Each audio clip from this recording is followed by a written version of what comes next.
Inauguramos el segundo parcial.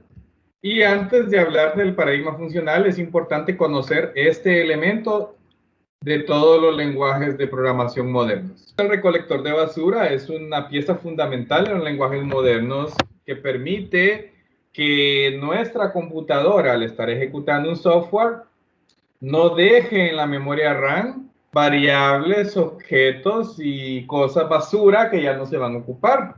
Y así la memoria RAM se mantiene libre de cosas que ya no sirven, que tal vez ya el lenguaje ya no las necesita para hacer algún cálculo. Entonces, el recolector de basura nace gracias al lenguaje Lisp.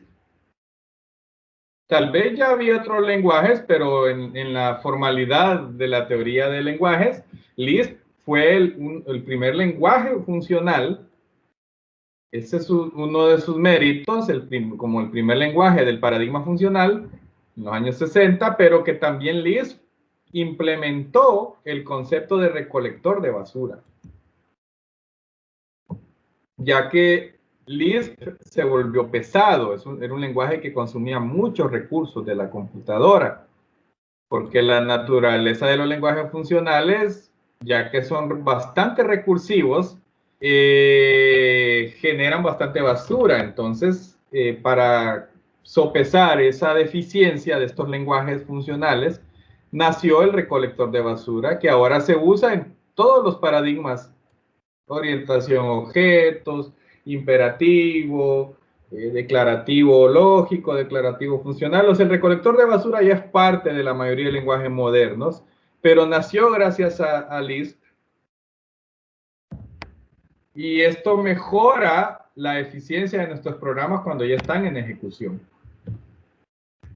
¿Por qué lo abreviamos GC? Garbage Collector en inglés.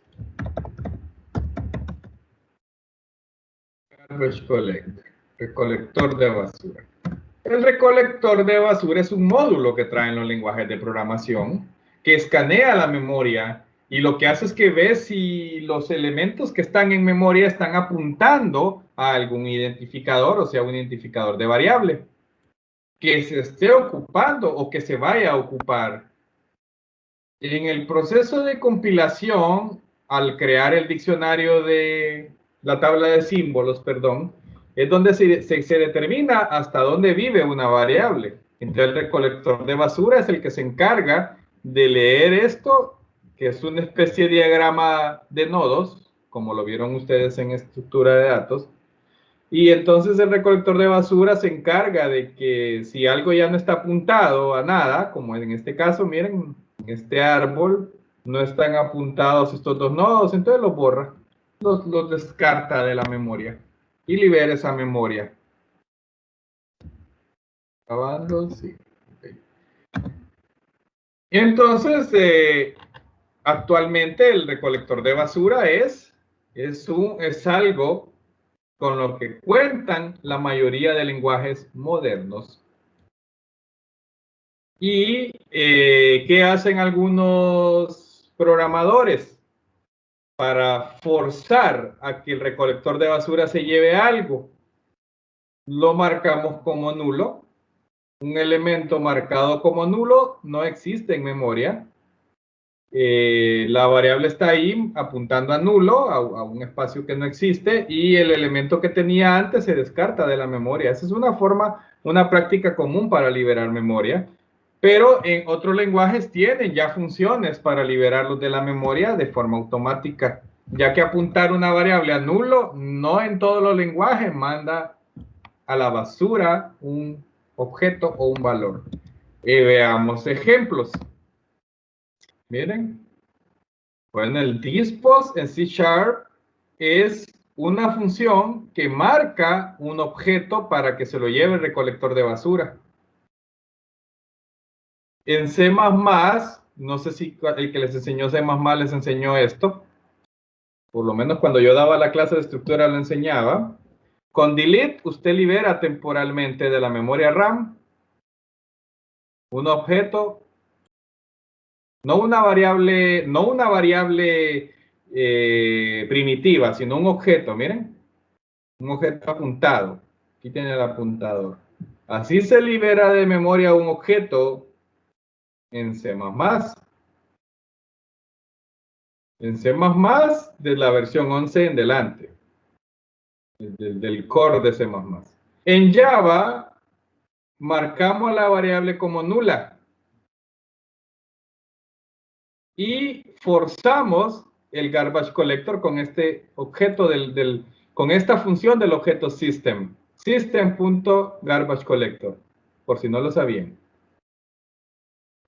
Java lo hace automáticamente, sin necesidad de hacer esto de acá, con solo apuntarlo a nulo, pero toma un tiempo en hacerlo. Si usted le hace .gc, fuerza la ejecución del garbage collector, lo ejecuta a la fuerza, pero no es obligatorio hacer esto último. En JavaScript, esto lo hago normalmente yo, hago una función cerrar en el prototipo de mis objetos. Y lo que hago es que recorro todos los hijos, porque los objetos en JavaScript son colecciones de nodos. Entonces recorro todos los hijos de ese objeto y los apunto a nulo. Y entonces los descarta el navegador. En visualbasic.net con dispos, al igual que en C#. Entonces, en tareas pesadas donde ustedes generan una gran cantidad de objetos, cuando esté ejecutándose el sistema, es una buena práctica que ustedes los marquen para ser sacados de la memoria. O sea, es una buena práctica, y voy a volver atrás, es una buena práctica darle dispos a algo que ya no se va a usar en C# o en Visual Basic. En C++, darle delete a algo que no se va a usar. Y en Java, apuntar a nulo algo que ya no se va a usar. No se siente con sistemas normales, sistemas pequeños, pero en sistemas grandes esto sí se siente. Es como en la programación web. Toda conexión a una base de datos debe ser cerrada, porque si usted la deja abierta se queda consumiendo memoria. Igual es una variable de un programa, hay que mandarlo al recolector de basura. Con el tiempo se van a ir dando cuenta cuál es el momento idóneo para hacerlo.